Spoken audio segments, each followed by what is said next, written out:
Good evening, everyone, and welcome to yet another session of Weekend Conversations. Let us begin with a short prayer. Sadashiva Samarambham Shankaracharya Madhyamam Asmadacharya Paryantam Vande Guru Paramparam Ishwaro Guru Ratmeti Murti Bedha Vibhagine Vyomavat Vyapta Dehaya Shri Dakshina Murtaye Namaha.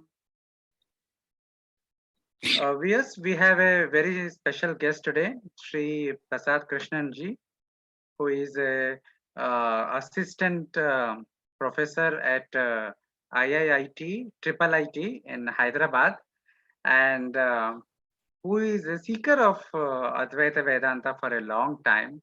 He has spent his years in sadhana, in twin pursuit on science on one hand and Vedanta on the other hand.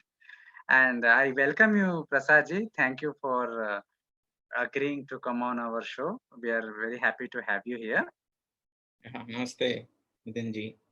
So thank you for having me here. I'm very appreciative of the work that you do as a person, as also what Advaita Academy stands for. So thank you so much. Thank you, Prasadji, for the kind words. Viewers, today we will be having a very interesting session, and I'll be asking Prasadji a lot of questions about his life and his influence of Advaita Vedanta. If you have any questions, you please post it on the Q&A box, and we will take it up towards the end if we have time. So Prasad ji, let me straight away start with the opening question. How did your introduction to Vedanta happen? How did you at what point on life that you were introduced to Vedanta? How did the whole thing happen? Yeah, so I think with most of the people who are interested in Vedanta, or in fact, any kind of dharmic spiritual life, they have some kind of inner calling, right? So there is something which you cannot express that sort of pulls you towards this kind of living, and you like to live in that kind of a way. So that kind of inspiration or inner sort of, what do you say, pull was there since quite a long time. So I would say maybe when I was in my 8th or 9th class, since that time. So, but yeah, so at that point of time, of course, I was born and brought up in traditional household with so many religious and spiritual practices. So I had some background within the traditional system, definitely the religious traditional system, dharmic system. But the scriptural understanding maybe came much later, right? So I was born in Chennai, so I grew up as a regular kid in Chennai and exposed to mainly English-oriented schooling, right? So naturally, the texts which I went to became English texts. I was good at English, maybe not any other language. Sorry to say, that is most of our situation, right? So I went to a lot of these New Age authors at some point of time, that 11th class and 12th class. So some of these names your audience might have also heard. So for instance, this person called Neil Donald Walsh, and there's another person called Brian Weiss, who has written this book called Many Lives and Many Masters, right? So these kind of authors I used to read. So I was exposed to reading these texts sometime. But of course, that traditional background is there, but still, for my own understanding wise, I did not have a direct guide, I should say. So that point of time, I started reading these texts, and yeah, so that went on for some time. So meanwhile, my brother also, I have an elder brother, like 6 years older to me. What's his name? So his name is Anand Krishnan. Okay. So he's so at that point of time, he was in, like, when I was in 8th or 9th, he would have been in 11th or 12th class, right? So yeah, so he would be visiting this he had a tuition master. So his tuition master's name was Mr. Namadurai. He was a physics tuition master, but apart from whatever the academic thing, whatever he was trying to do, so he was also very much a strong influence on my brother in terms of spiritual life. So he used to stress a lot of values which have to be practiced in life, and how to live a life oriented towards truth and towards service for others, service for India, and so on. So that inspiration my brother got, and through him I also got it, right? I should say. So I also eventually ended up in my 11th and 12th class going to his tuition classes. And yeah, so he was a very strong influence on both of us, right, in the spiritual side. So I was also reading all these things, and my brother actually he went to do MS in the US, and he came back. And when he came back, he decided to join Sringeri Mutt. Now, the Sringeri Jagat Gurus were our Kula Gurus. So our family traditionally have been associated with Sringeri. so yeah, so when this happened, so he came back, and he came back in a couple of years after completing his MS.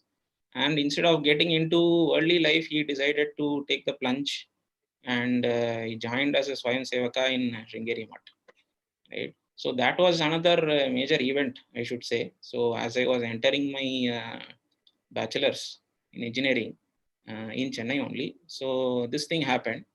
So So that what were also, your thoughts? Sorry to interrupt. What were yeah, your thoughts when your brother decided to, give up this pursuit of artha, so to speak, and take up so service to yeah, so dharma? I definitely knew. I mean, yeah, so I definitely knew that he had strong spiritual inclinations, right? So I was also aware at that time, and we used to do this, chatting on Yahoo. So if you remember that point of time, Yahoo Messenger was very famous. Yes. So we used to chat a lot on Yahoo Messenger, and yeah, so I understood that he was having that kind of mindset, and it also flowered into something very beautiful in the US, surprisingly.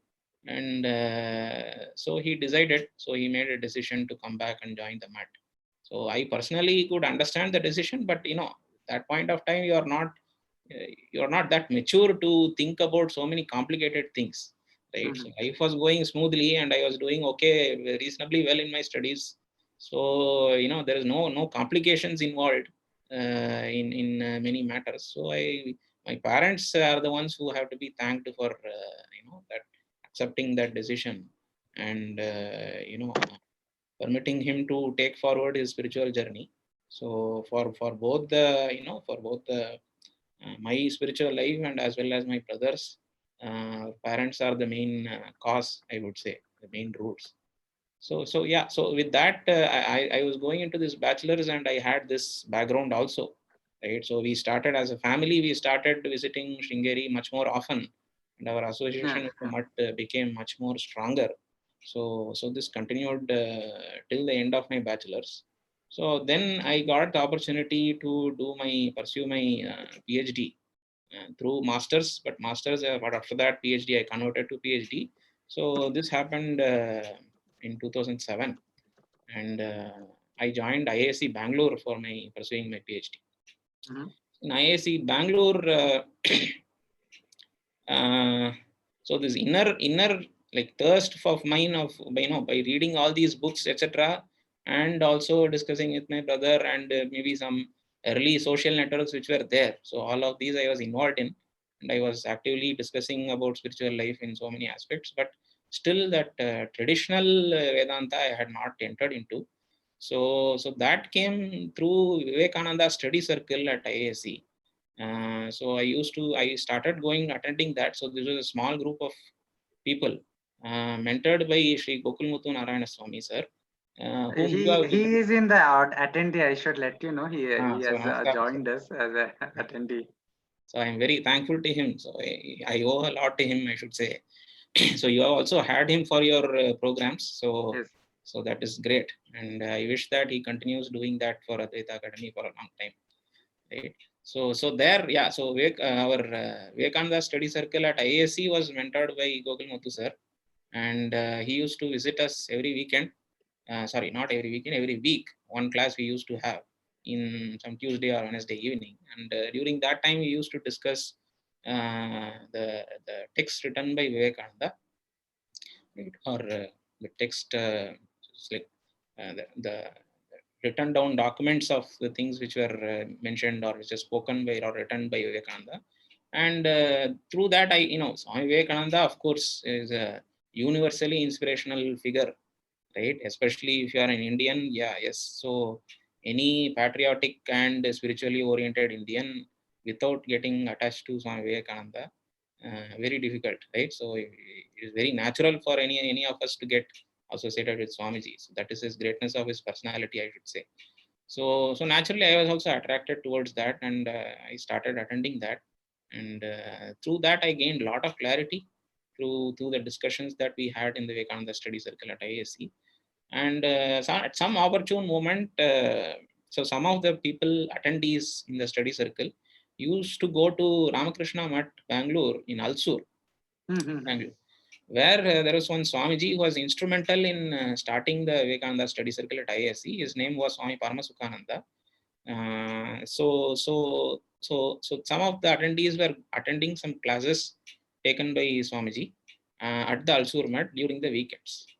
So it so happened that there was a small discussion happening between our study circle attendees about one of these classes happening during weekends.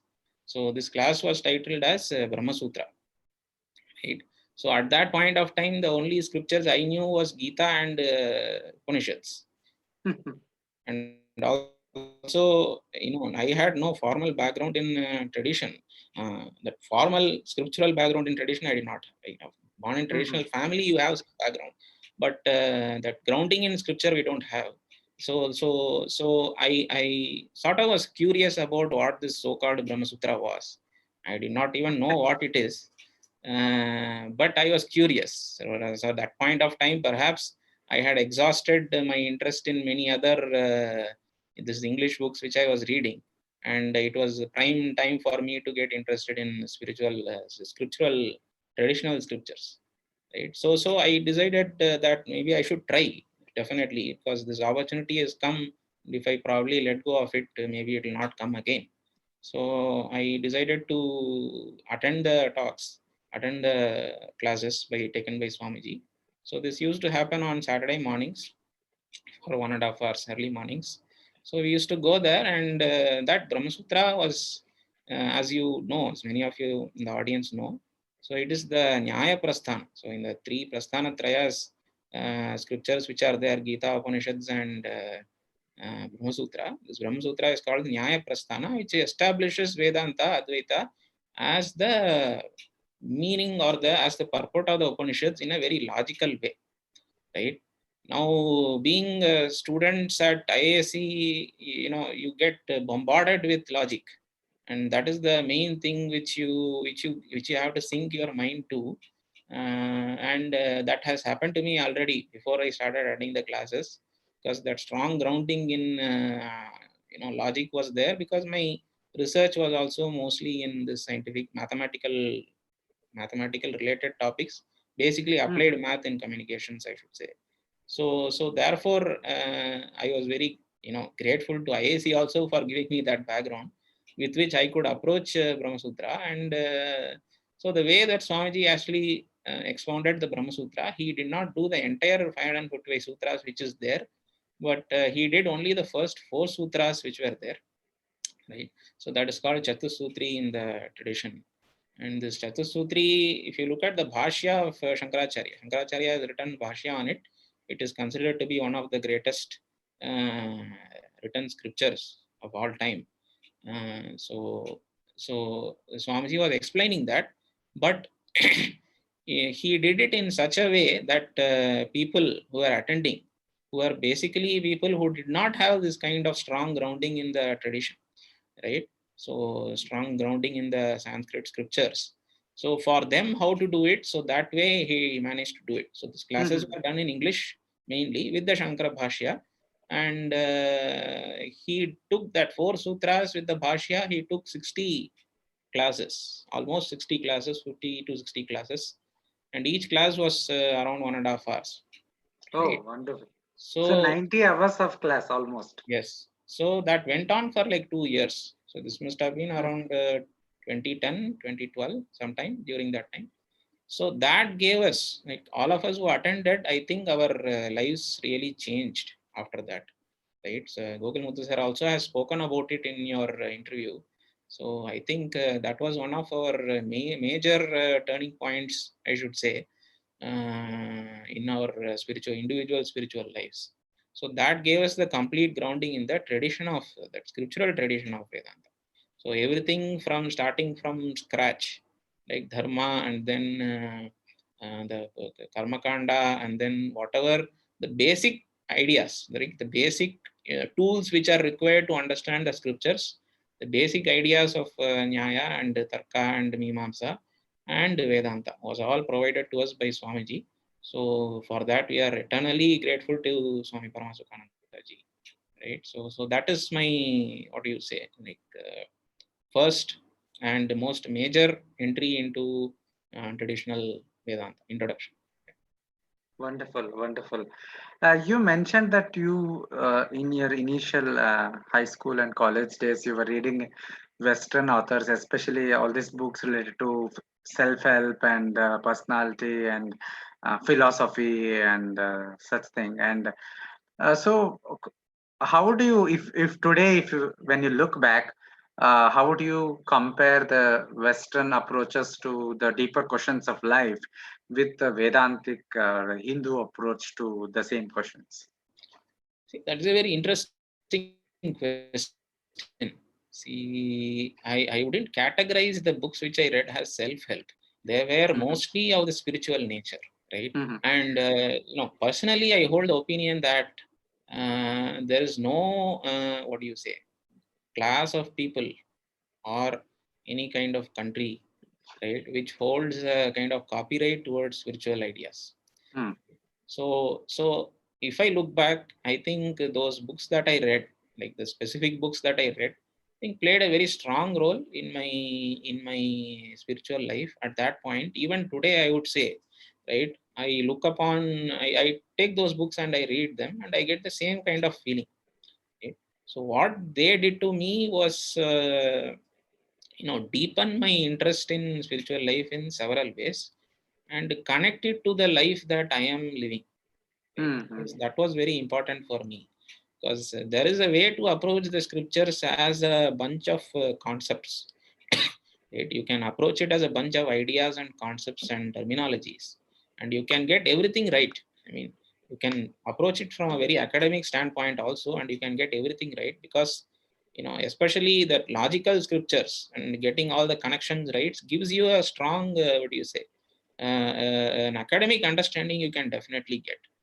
But when you live your life, I think there is a possibility that the way you are living your life is not in synchrony with the scriptures that you are reading. So that possibility is there. But with respect to that, the books that I was reading, so this was all written by people who had actual experiences of spiritual life, and they were looking for deep, they had deep questions which affected their everyday life. And as a outcome of the passion or the amount of intent in their questions, answers were given to them. Right? Spiritual answers was given to them by some, by some, either some teachers or some, this you can say there is an inner, what do you say, the inner teacher which is there within them. I think that impelled them towards giving those answers, which came out in the form of books eventually.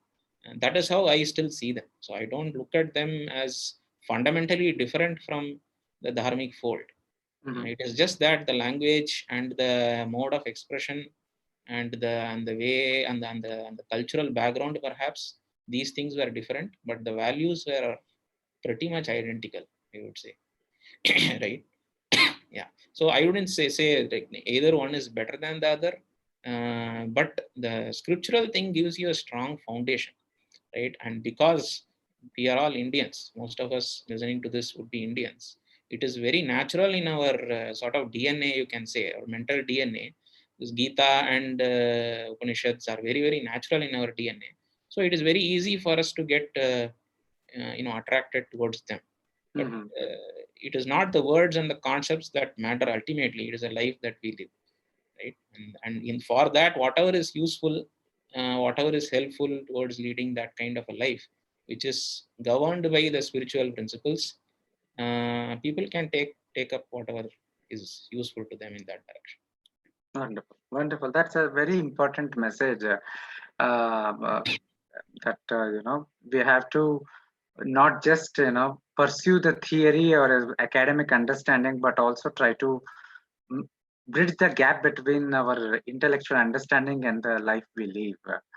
So moving to next question.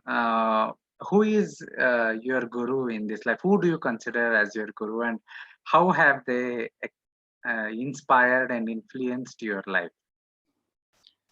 Yeah. So this question also, maybe I don't have a very direct answer. I'll approach it slightly philosophically, right? So guru, as again, many people do know the etymology, that Vedantic etymology of that word, right? Kukaro andhakaro vai rukaraha tan nivartakaha andhakara nirodhitvat gururit abhidiyate, right? So that light or that principle by which your life becomes filled with spiritual light, right? And you are awakened from your spiritual ignorance. That is what we call guru, right? So this light is basically knowledge, right? So it is not strictly a person, but this knowledge, when it is manifest in a person, that manifestation has some characteristics, right? And that characteristics are basically these values which are there in the Gita and Upanishads and every other spiritual scripture with respect to how this person is there, how this jnani is there, and how he lives his life. So you find that this life will be filled with an absence of any individual desires, right? So that in that person, you don't find any individual desires, and you don't find any trace of selfishness. You find an equanimity of vision, right? So when that person is looking at the people, he looks at the people as though that impersonal light, the spiritual light, is looking at the people, which is without saying that this person is high or this person is low. That kind of judgmental vision is not there in that person. And with respect to all that what do you say, the sense pleasures, you find that that person has complete sense control, and vairagya is there, and shamadama is there. So all those qualities, that sadhana chatushtaya, you can say, right? Viveka, vairagya, and shamadamadigal, and then mokshutvam, of course, he is out of that system, so he doesn't have a desire for moksha, but he is a free person. And in that free person, that complete spiritual values are manifest, right? So wherever you can find, for you personally, where you can find the complete spiritual values manifest, that is the guru for you, right? And as I have recounted my own story, right? So many great people are there, and I consider all of them as my teachers. But the spiritual values for me personally were completely manifested in the Sringeri Jagadguru, right? So Swami Bharati Tirtha Mahaswami, in that persona, I should say, in that form, I find that these spiritual values are completely manifest, and that is how I look at it. And the same light which is there in the form of Sringeri Jagadguru, that same light I found in Gokul Muthu sir, that same light I found in Swami Paramasukhananda, that same light I find in all the great teachers whom I learned from. So I think that is my guru. Yes. So Wonderful. yeah. So you also asked about what do you learn from him? I don't know what's the second part Yeah, of. no. I just asked how your life has been inspired and influenced. Yeah. So you see, when you consider that this is spiritual light, I should say that our entire life, if you look back, I think this is true with any spiritual seeker. If you look back, you find that your life is not really your life, right? There is some hidden thing there which has, turned all the knobs or moved all the moves, made all the correct moves for you. to land up in this position in which you feel great gratitude, right, towards all the people who have arranged, right, for you to be in this position, right? So starting from our birth onwards, that is the earliest memory that we have in this lifetime at least. So all the Mahatmas and all our, starting from our parents, etc., whoever has guided us, right, from whom we have learned anything at all, and that is includes everybody. There is no single person who can sort of leave out, right? You have learned pretty much from everybody something or the other, and this same spiritual light which has guided, right, your life. So there is no separation, I feel, that this was a particular thing which they inspired, and that is another thing which they did not inspire. I find that their blessing has manifested fully and completely, and through that blessing we are where we are. That is true with respect to everybody. It's not only true with respect to me. So it is no way special to me. It is true with respect to everybody. It is just a matter of recognizing it. So my next question is particularly regarding how in your personal life you have interiorized Vedanta. You just shared a while back about how it is important to bridge the gap between theory and practice, intellectual academic understanding and living a practical life. So how have you done it in your life? How do you try to do it? What is the sadhana, so to speak? What is your sadhana, and perhaps what are the difficulties you have faced, and how people should what is your message to the people regarding this? Yeah, so I don't claim to have done anything. I claim to have tried to, or I attempted to stick to the what do you say, the knowledge which you have understood, whatever that I have understood. That gives you a sort of template for life, right? So all these values you speak about, which is there in the Gita and Upanishads and everywhere, right? There's lack of selfishness starting from that, and managing your senses, right?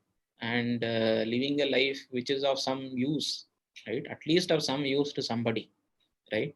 And what do you say, so and having a discipline in your life, not letting your body go wherever it wants, not letting your mind go wherever it wants, but paying attention to these things, right? And making sure that you guide them towards that final goal that you want to go, right? And you live your life in accordance with the values that you have understood, right? That is a 24/7, right? As of course, except for when you are sleeping, but as you're consciously, whenever you are conscious in your waking state, right? In the whole of your waking state, this this awareness of the spiritual principles are there, definitely, and you want to be in sync with them. That is what gives you peace, right? And you know that peace comes only out of that. Shanti comes only out of that. So this is a 24/7, yeah, entire waking state thing. But it is not a struggle, right? Many people think that spiritual life means a struggle. uh, yes, it is, but it is a very sweet struggle, right?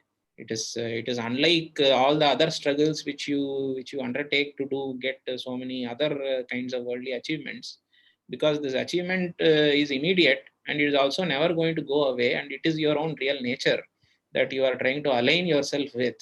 So every moment is, when you align yourself with it, you get a taste of that peace, right? And every moment you are not aligned with, you also get a taste of that mental, what do you say, difficulty or sorrow, you can say, right? So it is a transformational experience, and uh, it is a sweet struggle, and it is a permanent thing, right? It is a permanent thing in your life.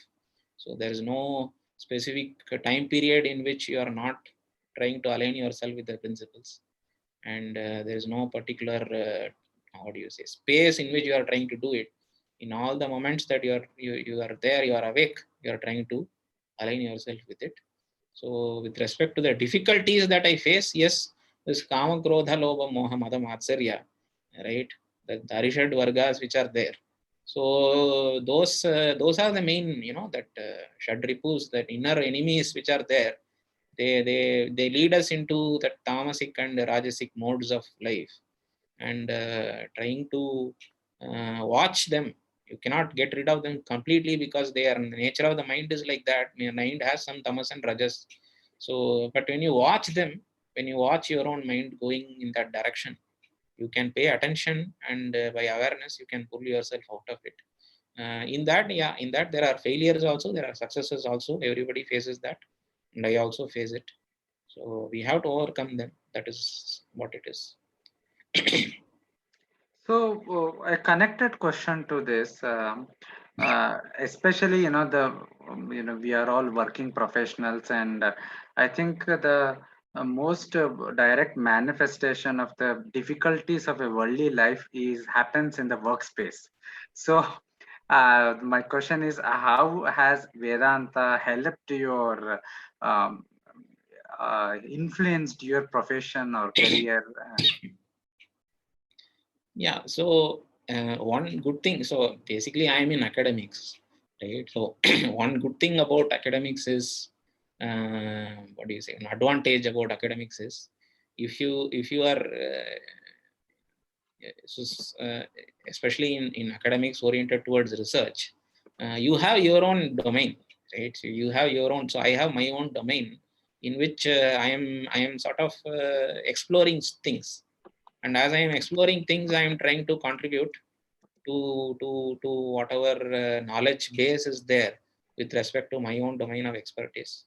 And I inform to the world what I understood. So in this process, this competition is very less, right? In present day career environments, at least the kind of experiences that I hear from people who are employed in several places is that there is quite a bit of cutthroat competition, and there is a lot of demand for performance, right? This puts a lot of pressure on the people. So sometimes they succumb to the pressure, and sometimes they come out of it by going aggressive, into an aggressive mode. But I have been fortunate to not get into that aggressive mode. But of course, apart from this fortunate thing, there is definitely in any career, you find that there is quite a bit of passion in you to compete, right? And this is universal. So that passion in you to compete, this causes a lot of problems, right? It is good in the sense that it gives you some interest to pursue excellence, but it also binds you, because there are a lot of mental issues associated with it. Because of that Vedanti exposure, I should say I am reasonably free of all these internal pressure issues, by which you have to compete in some career and trample over another person, or cheat or lie or do some dharma to come up in your career.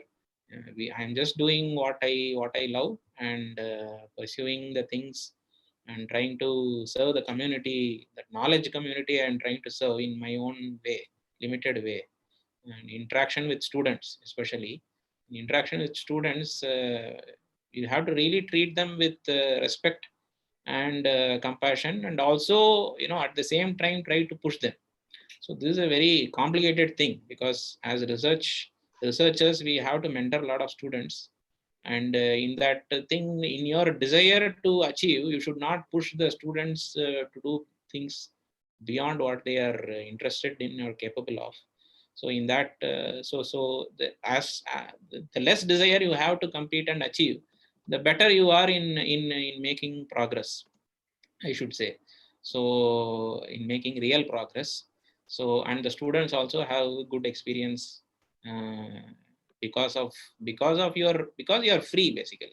You are trying to explore things, and you are trying to work with them, and you go along, not according to their whims and fancies, but you go along with their abilities and their limitations, and you have a better understanding of them. All this happens because you don't have an axe to grind, or I don't have an axe to grind, right? That gives you the freedom to look at things as they are, and that is very important in any career, I should say. Wonderful.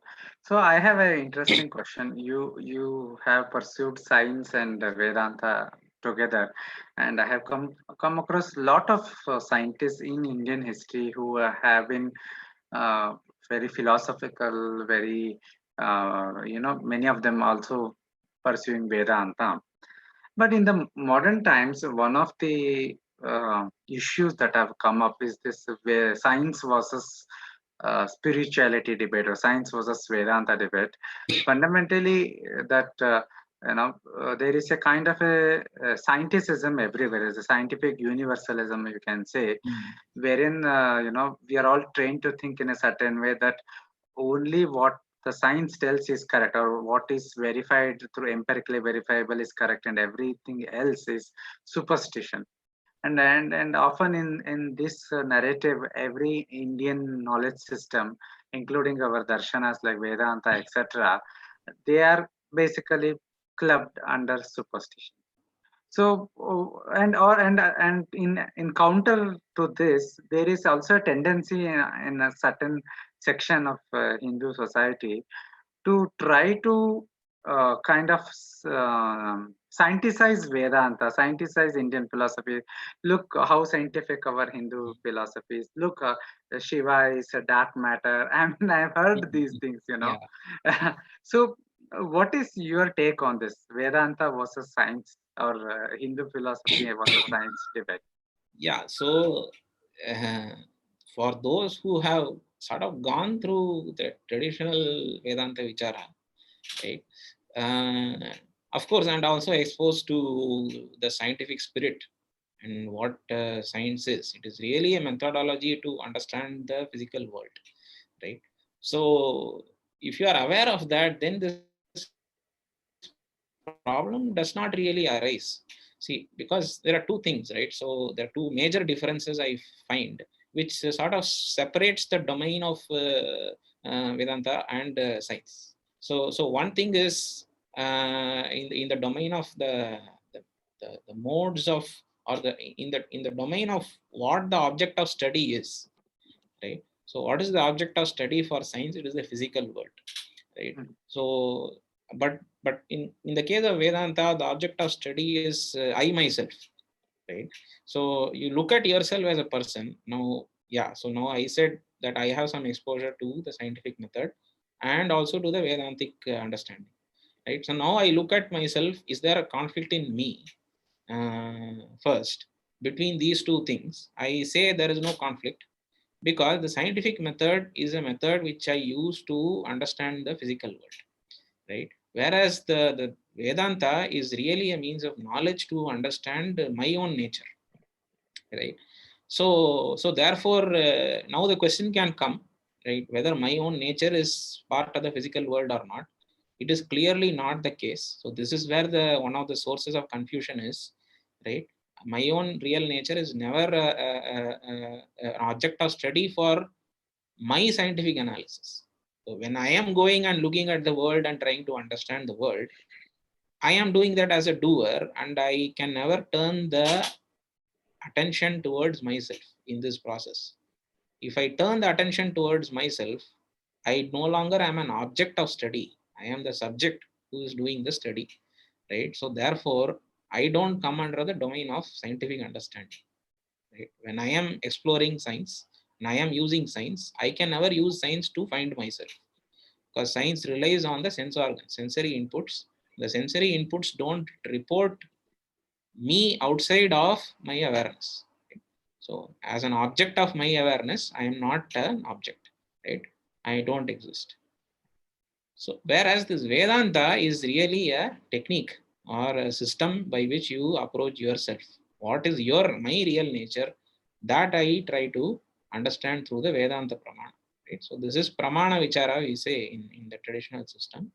So this Pramana wise, there is a difference between science and Vedanta.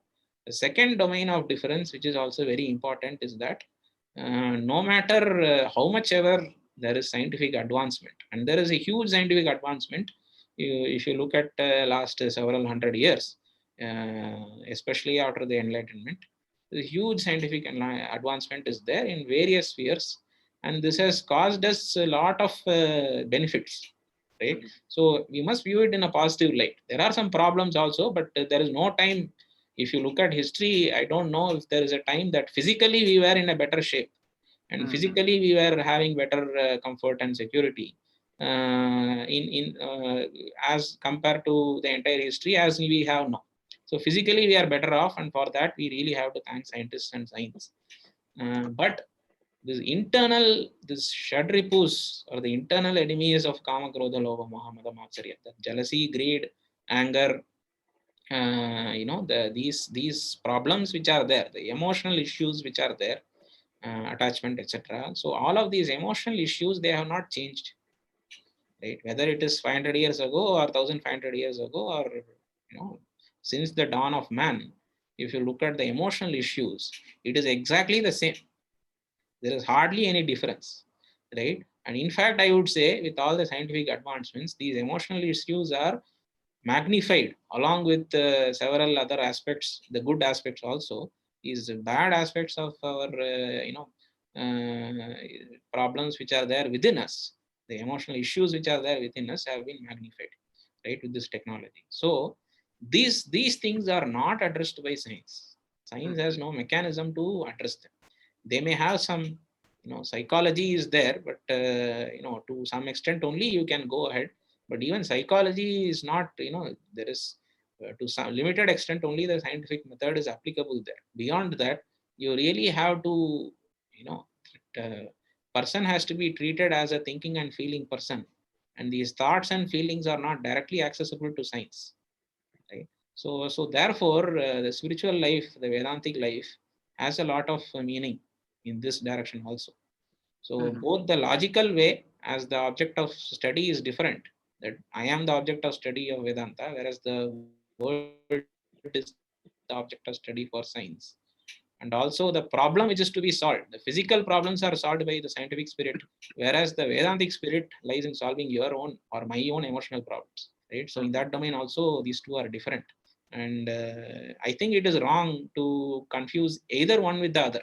Both have their own domain of necessity and utility. And whereas confusing either Vedanta for science or science for complete fulfillment of human being, both are wrong, I would say. And so this makes it very clear, I think. I think this clarity of thought is missing, that both are different paradigms, and both are equally valid in their own sphere of activity, but they cannot be applied in the other's sphere of activity. Viewers, if you have any questions, please post it. Now is the time to post. We have some 15 minutes left. Uh, so Prasad ji, my next question is a little bit a light question. We discussed a heavy question in Vedanta versus science. So my next question is, what is your favorite text of Vedanta, and what do you like particularly about the text? This I found to be somewhat difficult to think about. Much more difficult than the other questions, because other questions involve some understanding. This involves making a choice. And making a choice is always hard for us, right? See, what was the first thing that came to your mind when I asked this question, your favorite No, text? there is no first thing. I did not have an instinctive response, but I did think about it. Of course, I wanted to answer it in philosophical way, but I decided to go against it. So finally, I ended up thinking that in my opinion, I think like my favorite text. Yeah, I'm asking your favorite text. So I don't want to give people wrong impressions, right? So I would definitely go with two texts actually. Both of them are, I can say one of them is my intellectual interest, and the other one is devotional and more emotional interest. But both in Vedantic domain only. So intellectually, I would say Brahmasutra Bhashya of Sri Shankaracharya. So I think that has, if you have the capacity to understand it, if you get a good teacher, that Shrotriya Brahmanishta teacher you get, and you have the capacity to understand it, I think that will settle your life, right? If you understand it properly, it will settle your life. So I'm not saying that If you complete reading the text, it will settle your life. Or if you complete one go of learning the text, it will settle your life. But if you understand it, I think everything, all that mental issue, the intellectual issues which you have will get sorted out if you understand it properly. So Brahmasutra is the that Nyaya Prasthana wise, it is the intellectual text which I would go with. Emotionally, if you say, like, emotion is the other main the main aspect of our life, intellectual and emotional. So emotionally, if you say that, my favorite thing is Bhagavatam. Wonderful. Bhagavata Purana. So Bhagavata Purana, it is full of heart, you see, it's full of devotion, and all this complicated logic or that very terse arguments, whatever are there for Brahma Sutra, they will get pacified if you go to Bhagavata. And you will find that after going through, so Brahma Sutra is very important. So it is essential, I would say, for any intellectual person. But there's all these ringing of the logic, and it tires your mind. And after that, you want to have some nice, ice cream. And this ice cream is Bhagavatam. And there's nothing that the Bhagavatam does not have. Right? All the Vedanta also it has, and the Dharma also it has, and the devotion also it has. So I would really go with Bhagavatam as my as my second emotional thing. And if after this also, if you want to see how that a wise man goes through all troubles, I would say Ramayana. So Ramayana is would give you the, what do you say, the tenacity to go through life, irrespective of whatever situations that are there. So I think these two plus Ramayana is what I would pick. Have you explored Mahabharata as well? No, Mahabharata I have not explored. This is wonderful. This Bhagavatam, especially, even the stories that Vyasa, Maharshi Vyasa, after he wrote, Mahabharata and Brahmasutra and everything, he was still not satisfied that Yeah. he has completed his work. So, and then he took up this Bhagavatam, and only then he felt fulfilled after he completed. So I think whether that story happened historically or not, it doesn't matter. For us, for the Astikas, it happened, and it has a value in the sense that the role of Bhagavatam is, as you said, the heart. It satisfies the heart. Ultimately, Swami Paramasukhananda ji also used to say, ultimately it is all about the heart. Right? All that intellectual wrangling may be there, but if it has not penetrated into your heart, it will not have served its purpose. Right? So the Bhagavatam is one of the strongest things in serving that purpose of getting the knowledge into your heart. The devotional aspect is always there, right? If you have not exposed Vedanta but you are going to Bhagavatam, that itself is great. It will give you the qualifications to enter the Jnana Marga also. It has the Jnana Marga within it also. Right? All the seed of the Bhagavatam is the Jnana Marga. If you go to it after entering the Jnana Marga, that impact is much stronger, I should say. So tell us, I believe you conduct weekend satsanga, right? So tell us more about it. What is it about and how people can join? Yeah, so this just some group of people here in IIIT and few members in Facebook. We were interested in having some satsanga. So on Saturdays and Sundays, we are meeting through Skype as of now. We used to meet physically before this lockdown here only. But after that, we started some meetings on Skype. So basically what happens there is that so on Saturdays we discuss Gita Saram on text. Is basically a set of cult verses from the Gita compiled by our Gokul Muthu sir. It is available on his website, practicalphilosophy.in. And so he has brought in some 70 verses and compiled them in a very systematic way. And along with that, there is also the translation is given. Of course, the verse, every verse, some translation is there, minimal, and with that, some background in the Sanatana Dharma. in Hinduism as well as in Vedanta. That is also available as part of that text. So we have been discussing this, but somewhat elaborately with several added discussions and help from Swami Dayananda Saraswati Swamiji's commentaries on the Gita. So with that, we have begun to discuss it as of now. So that happens on Saturday. On Sundays, we are discussing Swami Paramarthanandaji's text, the transcribed lectures of his on Introduction to Vedanta. So he has given some 16 lectures on Introduction to Vedanta, which is basically divided into two parts, I should say. So first part has the introduction to Sanatana Dharma, various aspects of Sanatana Dharma. So this is given for audience, even those who may not have this traditional grounding of all the various aspects of the scriptures which are there. And then later it takes on to the text called Tattvabodha. So Tattvabodha is a traditional text in Vedanta. It has the basic ideas of Vedanta. It all the main terminologies and till the methodology of the attaining the knowledge. It is all given in Tattvabodha. So that background for Tattvabodha, Swamiji has discussed in the previous classes. And the next half, later half, he discusses this Tattvabodha discussion. So that is what has been happening. And so, yeah, so we rely upon these lecture notes which are available, and this booklet of Gokul Sir, which is available for our discussions. So it is more of a discussion session rather than some scriptural thing. But discussion, we all participate, and mainly I lead it. That is the thing. And of course, I should tell about our Ramayana meetings. So our mutual friend and guide Vaidyanathan ji has been conducting the Ramayana meetings so currently it is happening on Thursdays and Fridays evenings for an hour. So in these meetings, so he reads and teaches us Valmiki Ramayana. So that is also happening. So if people are interested, free to join.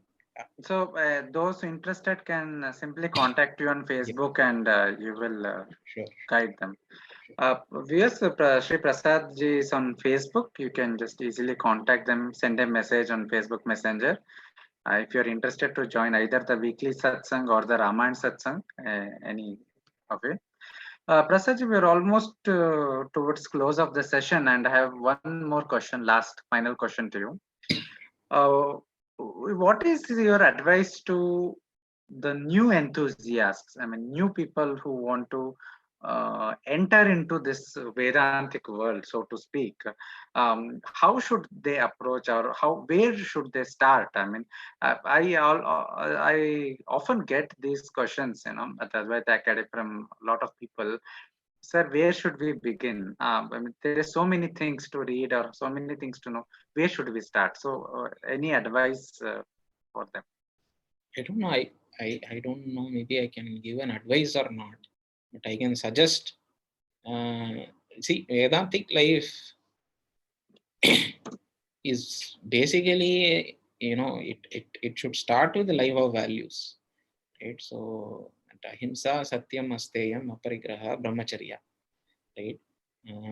Ahimsa, satyam, asteyam, aparigraha, brahmacharya. So these are like foundational dharmic principles, and I would say for any new aspirant, start fixing this, right?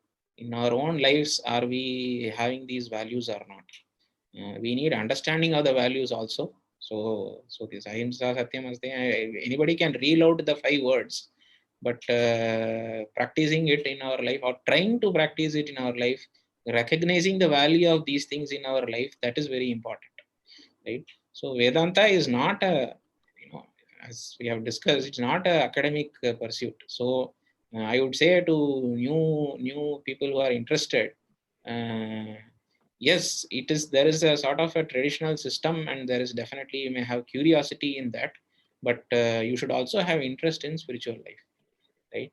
So have interest in spiritual life, really, that also is not very complicated, right? You have to put others before you, others' needs before your desires. That is the first thing. And are you living your life in that way?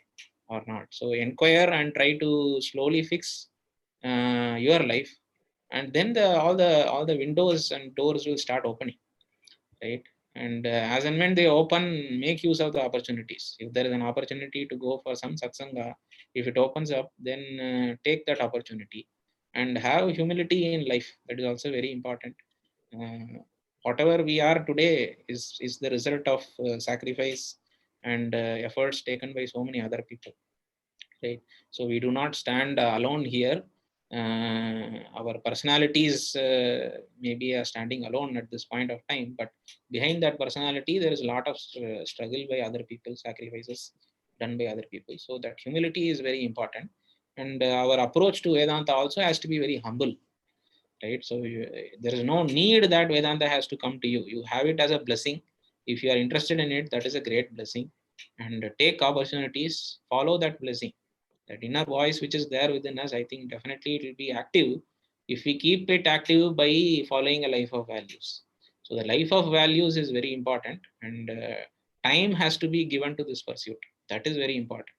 If you keep on saying I want to learn Vedanta, I want to learn Vedanta, it is not going to work out, right? So you have to take some steps, and that requires time. So do you have the time to take that steps? Are you making the effort? Now knowledge is so easily available, right? But that dedication and sincerity and your discipline in life, that is very very important. So that is the one I find which is lacking in my own life also, right? So many I have lectures, audio lectures and books which I have not touched in so long time. So I think everybody has a similar experience with the kind of that video lectures and audio lectures, so much knowledge base which is available for us, but we are not accessing it because we don't have the discipline. So we have to make time and discipline and live life of values and have humility, and then the things will pan out. Make use of opportunities. Opportunities will come, and we'll have to make use of it. Then things will pan out, I think. Fascinating, wonderful, Prasad. And I'm very glad that we had this conversation today. It was very enlightening and very insightful. I am sure the viewers who are watching this have greatly benefited from this. And on the behalf of the entire Advaita Academy and all the viewers, I sincerely thank you for agreeing to appear on this show. Thank you, Thank Prasad. you very much. So I'm also very happy to have interacted with you for so long time on this kind of